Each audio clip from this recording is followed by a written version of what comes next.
한양에서 사흘길 떨어진 충주 땅. 부유한 양반가의 사랑채에서 한 여인의 신음소리가 새벽 어스름을 가르고 있었다.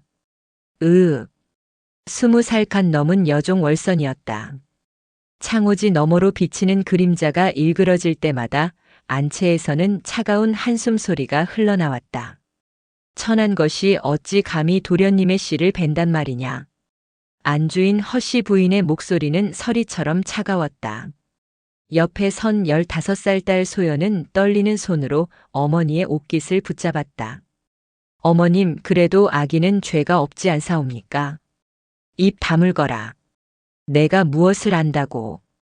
허씨 부인은 딸의 손을 뿌리치고 사랑채로 성큼성큼 걸어갔다. 그 뒤를 하인들이 조용히 따랐다. 월선이 아이를 낳은 것은 그로부터 2시즌이 지난 뒤였다. 건강한 사내 아이였다. 하지만 기쁨도 잠시 방문이 거칠게 열리며 허씨 부인이 들어섰다. 당장 저 아이와 함께 이 집을 나가거라. 마님. 월선은 피투성이가 된 채 바닥에 엎드렸다. 갓 낳은 아기를 품에 안은 채였다. 살려주십시오. 제발. 아기만이라도. 내 주제를 알았어야지. 도련님께서 잠시 정신이 흐려지셨을 때 내가 유혹한 것 아니냐. 천한 것이 감히 양반가의 대를 더럽히려 드느냐. 허씨 부인의 손짓에 따라 하인들이 월선을 끌어냈다. 월선은 필사적으로 매달렸지만 소용없었다. 도련님께서는 저를 사랑하신다 하셨습니다. 아기가 태어나면 책임지시겠다고. 도련님은 지금 한양에 계시다. 내가 무슨 수작을 부려도 소용없느니라. 그렇게 월선은 한밤중에 쫓겨났다. 갓 낳은 아기를 품에 안고 헐벗은 몸으로 대문 밖에 내동댕이 쳐진 것이다. 겨울 바람이 살을 애는 추운 밤이었다. 월선은 비틀거리며 일어섰다. 아기가 추위에 떨고 있었다. 어디로 가야 할지, 무엇을 먹여야 할지 앞이 캄캄했다. 그녀는 어릴 적 어머니가 돌아가시기 전 했던 말을 떠올렸다. 월선아, 사람이 길이 막혔다 싶으면 절로 가거라. 부처님께서 길을 보여주실 게다. 월선은 마을 뒷산에 있다는 작은 암자를 향해 걸었다. 발이 찢어져 피가 났지만 멈출 수 없었다. 아기가 울음을 터뜨렸다. 조금만 참거라, 우리 아가. 엄마가 꼭 살려줄 테니. 산길을 한참 올라가자 희미한 불빛이 보였다. 작은 암자였다. 월선은 마지막 힘을 다해 문을 두드렸다. 스님, 살려주십시오. 문이 열렸다. 육순이 넘어 보이는 노승이 등불을 들고 서 있었다. 아이고, 이게 무슨. 해안 스님이라 불리는 노승은 놀란 얼굴로 월선을 안으로 들였다. 월선은 그 자리에서 쓰러졌다. 깨어났을 때는 이틀이 지난 뒤였다. 월선은 따뜻한 아랫목에 누워 있었고 옆에는 포대기에 쌓인 아기가 평화롭게 자고 있었다. 정신이 드는구나. 해안 스님이 미소를 지으며 따뜻한 죽을 내밀었다. 스님, 저는 말하지 않아도 알겠느니라. 세상이 참으로 가혹하구나. 월선은 눈물을 흘렸다. 그동안 참았던 모든 것이 터져나왔다. 해안 스님은 조용히 월선의 이야기를 들었다. 도련님과의 사랑, 아기의 탄생, 그리고 쫓겨난 일까지. 스님, 제가 잘못한 것입니까? 제가 천한 몸인 것이 죄입니까? 아니다. 내 잘못이 아니니라. 다만 세상이 아직 그 진리를 깨닫지 못했을 뿐이지. 해안 스님은 월선에게 당분간 암자에 머물 것을 권했다. 월선은 감사의 절을 올렸다. 그렇게 석 달이 흘렀다. 월선은 암자에서 빨래와 청소를 하며 지냈다. 아기는 건강하게 자라 방긋방긋 웃기 시작했다. 월선은 아기를 희망이라는 뜻의 망이라 불렀다. 어느 봄날 암자의 귀한 손님이 찾아왔다. 한양에서 온 듯 화려한 옷을 입은 중년 남자였다. 해안 스님을 찾아왔소. 누구신지 여쭤도 되겠습니까? 내 이름은 김진사라 하오. 한양에서 약재상을 하는 사람이요. 해안 스님과 김진사는 오랜 시간 이야기를 나눴다. 그 내용을 우연히 듣게 된 월서는 깜짝 놀랐다. 그러니까 스님께서는 약초를 보는 눈이 있으시다는 말씀이신가요? 허허, 그저 오래 산에 살다 보니 조금 알게 된 것뿐이요. 스님, 제게 꼭 필요한 약초가 있어. 이것만 구하면 죽어가는 사람을 살릴 수 있어. 김진사는 간절한 표정으로 말했다. 그의 딸이 괴질에 걸려 죽어가고 있는데 유일한 치료법이 깊은 산속에서만 자라는 천년설화라는 약초라는 것이었다. 천년설화라. 그것 참 귀한 것을 찾으시는구려. 해안 스님은 고개를 저었다. 그 약초는 전설로만 전해질 뿐 실제로 본 사람이 없다고 했다. 하지만 그날 밤 월서는 이상한 꿈을 꾸었다. 꿈속에서 돌아가신 어머니가 나타나 말했다. 월서나 뒷산 정상 바위 틈에 흰 꽃이 피어 있느니라. 그것을 캐어 은혜를 갚거라. 꿈에서 깬 월서는 가슴이 두근거렸다. 혹시나 하는 마음에 다음 날 새벽 망이를 업고 산을 올랐다. 가파른 산길을 한참 올라가자 정말로 거대한 바위가 나타났다. 그리고 그 틈새에서 눈처럼 하얀 꽃이 피어 있었다. 이것이 천년설화인가? 월서는 조심스럽게 약초를 캤다. 뿌리까지 온전하게. 암자로 돌아온 월서는 김진사에게 약초를 건넸다. 이것이. 김진사는 눈을 부릅뜨고 약초를 바라봤다. 틀림없는 천년설화였다. 아니, 어떻게 이것을. 꿈에서 돌아가신 어머니가 일러주셨습니다. 김진사는 월선의 손을 덥석 잡았다. 은인이시오. 내 목숨을 살려주신 은인. 김진사는 당장 한양으로 달려가 딸에게 약을 썼다. 그리고 보름 뒤 다시 암자를 찾아왔다. 딸아이가 살아났소. 기적이 일어났소. 김진사는 눈물을 흘렸다. 그리고 월선에게 말했다. 은혜를 어떻게 갚아야 할지 모르겠소.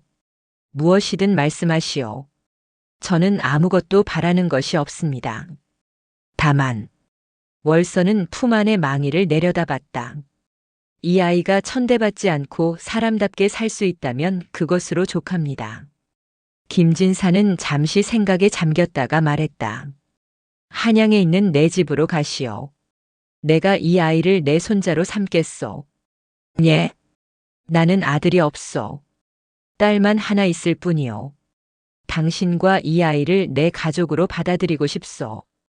월서는 믿을 수 없다는 표정을 지었다. 하지만 저는 천한 여종의 몸입니다. 세상에 귀천이 어디 있소. 내 딸의 목숨을 살린 은인이시오. 그렇게 월서는 망이를 데리고 한양으로 갔다. 김진사는 약속대로 그들을 가족처럼 대했다. 월선에게는 살림을 맡겼고 망이는 진사의 양손자가 되었다. 세월이 흘러 망이는 10살이 되었다. 총명하고 착한 아이로 자랐다. 김진사는 망이에게 글을 가르쳤다. 할아버지, 이 글자가 무슨 뜻입니까? 그것은 인이란 글자다. 사람을 사랑하는 마음이지. 망이는 스펀지처럼 모든 것을 흡수했다. 김진사는 흐뭇한 표정으로 그런 망이를 바라봤다. 그런데 어느 날 뜻밖의 손님이 김진사의 집을 찾아왔다. 충주에서 온 사람이었다. 진사님, 박도령께서 이곳에 계신다는 소문을 들었습니다. 박도령이라니 누구를 말하는 거요? 충주 박진사댁 도련님 말입니다. 한양에서 벼슬길에 오르셨다 들었습니다. 월서는 그 말을 듣고 얼어붙었다. 박도령, 망이의 아버지였다. 며칠 뒤 정말로 그가 찾아왔다.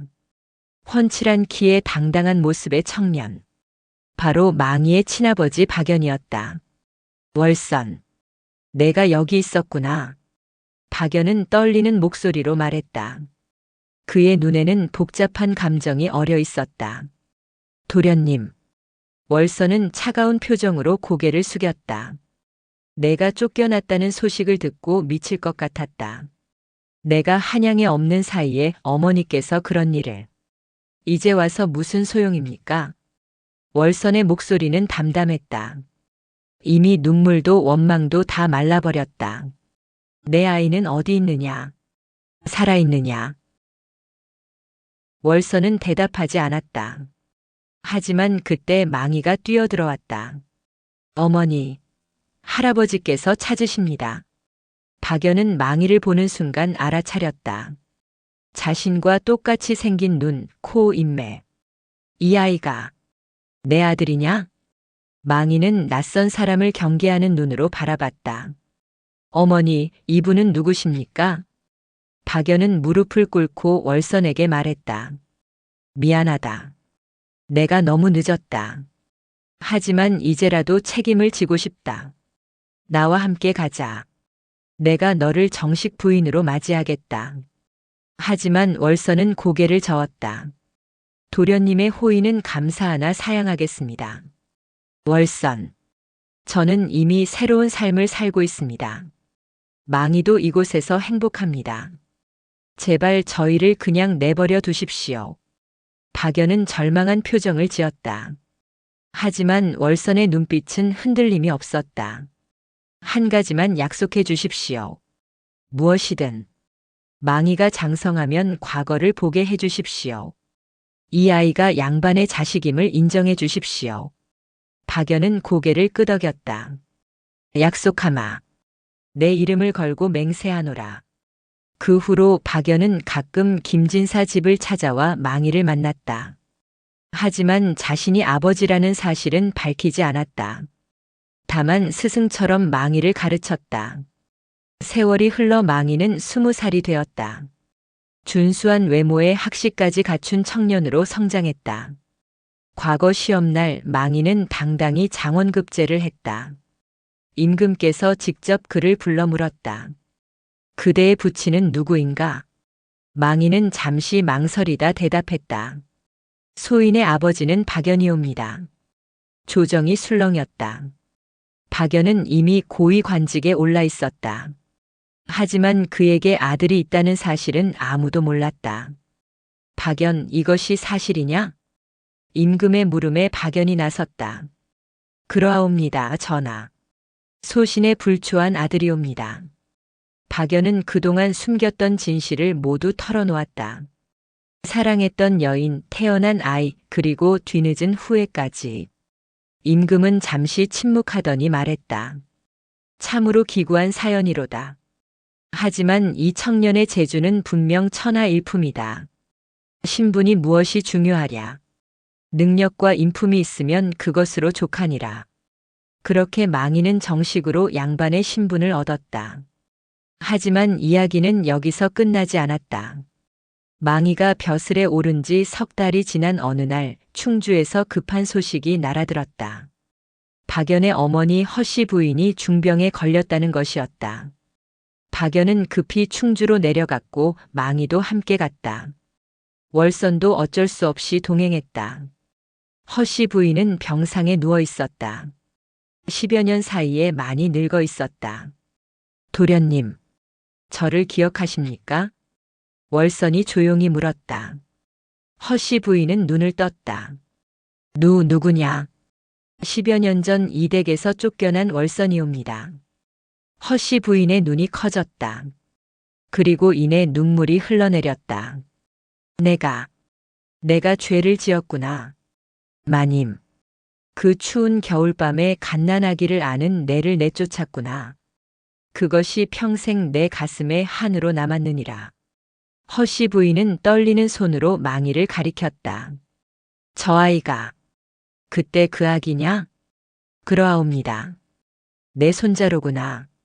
내 손자. 허씨 부인은 망이의 손을 붙잡았다. 할머니가 미안하다.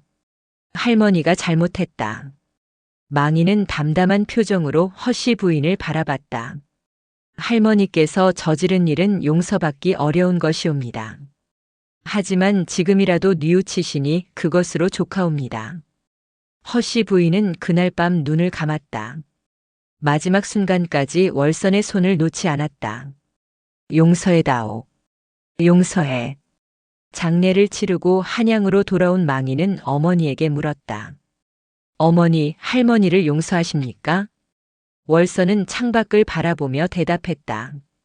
용서한다는 것이 잊는다는 뜻은 아니란다. 하지만 원망을 내려놓는다는 뜻이지. 어머니는 참으로 강하십니다. 아니다. 어머니는 그저 살아남았을 뿐이다.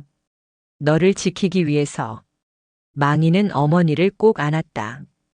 그로부터 몇 년 뒤 망인은 더 높은 벼슬에 올랐다. 그리고 백성들을 위한 많은 정책을 펼쳤다. 특히 천민들도 능력만 있으면 벼슬할 수 있도록 하는 제도를 제안했다. 저나 사람의 귀천은 신분이 아닌 인품과 능력으로 정해져야 하옵니다. 망이의 주장은 조정에서 큰 논란을 일으켰다. 하지만 임금은 그의 의견을 받아들였다. 경의 말이 옳도다. 능력 있는 자를 등용함이 나라를 다스리는 근본이니라. 월서는 이 모든 광경을 지켜보며 눈물을 흘렸다. 그날 밤 쫓겨났던 자신과 갓난아기가 이제는 나라를 움직이는 힘이 되었다. 어느 봄날 월서는 해안 스님을 찾아갔다. 10여 년 만이었다. 스님, 그때 저희를 거두어 주셔서 감사합니다. 허허, 내가 한 것이 무엇이 있다고. 모두 내 복이니라. 스님의 은혜가 아니었다면 저희는 그날 밤 얼어 죽었을 것입니다. 해안 스님은 망이를 보며 미소 지었다. 훌륭하게 자랐구나. 이제 많은 사람들을 도울 수 있는 사람이 되었구나. 망이는 스님께 깊이 절했다. 스님의 은혜 평생 잊지 않겠습니다. 그날 밤 월서는 오랜만에 편히 잠들었다. 꿈속에서 돌아가신 어머니가 나타나 말했다. 잘했다, 우리 딸. 참으로 잘 견뎌냈구나. 다음 날 아침 월서는 평화로운 얼굴로 눈을 떴다. 창밖에서는 새들이 지저귀고 있었다. 망이는 어머니에게 물었다. 어머니 행복하십니까? 그렇단다. 이보다 더 행복할 수 없구나. 앞으로 더 좋은 날들만 있을 것입니다. 내가 건강하고 올바르게 산다면 그것으로 족하단다. 세월이 흘러 망이는 대신의 자리에 올랐다. 그는 평생 백성을 위한 정치를 했다. 특히 가난하고 힘없는 사람들을 돌보는 데 힘썼다. 어느 날 망이는 충주를 방문했다. 그리고 옛 박진사댁 터를 찾았다. 이제는 폐허가 되어 있었다. 여기가 제가 태어난 곳이로군요. 옆에 선 아내가 물었다. 원망스럽지 않으십니까? 아니요. 오히려 감사하오. 그 일이 없었다면 지금의 나도 없었을 것이오. 망이는 그 자리에 작은 비석을 세웠다. 거기에는 이렇게 새겨져 있었다. 고난은 때로 축복의 다른 이름이다. 그로부터 몇 년 뒤 월서는 편안히 눈을 감았다. 망이와 손자들이 지켜보는 가운데였다. 어머니, 편히 쉬십시오. 어머니께서 주신 생명 헛되이 쓰지 않았습니다. 월서는 마지막 순간 미소를 지었다. 그녀의 일생은 고난으로 시작했지만 축복으로 끝났다. 장례식에는 수많은 사람들이 찾아왔다. 망이가 도왔던 백성들, 동료 관료들, 그리고 먼 친척들까지. 한 노인이 망이에게 말했다. 영감께서는 참으로 훌륭한 어머니를 두셨습니다. 제가 아는 가장 강한 사람이었습니다. 무엇이 그분을 그토록 강하게 만들었습니까? 망이는 잠시 생각하다 대답했다. 사랑입니다. 자식을 향한 사랑이 그분을 강하게 만들었습니다. 그날 밤 망이는 어머니가 남긴 편지를 발견했다. 거기에는 이렇게 쓰여 있었다. 내 아들 망이에게. 어머니는 평생 후회가 없었다. 내가 있었기에 모든 고난을 견딜 수 있었다. 세상이 너를 천대할 때도 어머니는 내가 보석임을 알았다. 언제나 당당하게 살아라. 내 안에는 고귀한 피가 흐르지 않지만 고귀한 정신이 깃들어 있다. 그것이 진정한 양반이니라. 망이는 편지를 읽고 또 읽었다. 그리고 가슴 깊이 새겼다. 이후 망이는 어머니의 뜻을 이어받아 더욱 열심히 백성을 위해 일했다. 그의 이름은 역사에 길이 남았다. 수십 년이 지난 뒤 어느 선비가 이 이야기를 기록했다. 천안 여종에서 시작하여 대신의 어머니가 된 월선의 일생은 우리에게 많은 것을 가르친다. 신분이 사람을 규정하는 것이 아니라 그 사람의 마음과 행실이 진정한 가치를 만든다는 것을. 고난 속에서도 희망을 잃지 않고 사랑으로 모든 것을 이겨낸 한 여인의 이야기는 길이길이 전해질 것이다. 달빛이 고요히 내리는 밤 어디선가 월선의 미소가 보이는 듯하다. 그녀가 품었던 아기는 이제 나라의 기둥이 되어 많은 이들을 보듬고 있다. 쫓겨났던 그날 밤의 추위는 이제 아득한 옛일이 되었다. 하지만 그 추위가 있었기에 지금의 따스함이 더욱 빛나는 법이다. 월선의 이야기는 그렇게 대대로 전해졌다. 고난을 이겨내는 힘, 사랑의 위대함, 그리고 진정한 가치란 무엇인가를 일깨워주는 이야기로. 좋아요와 구독은 이야기를 사랑하는 마음입니다. 함께 나누는 옛날 이야기 감사합니다.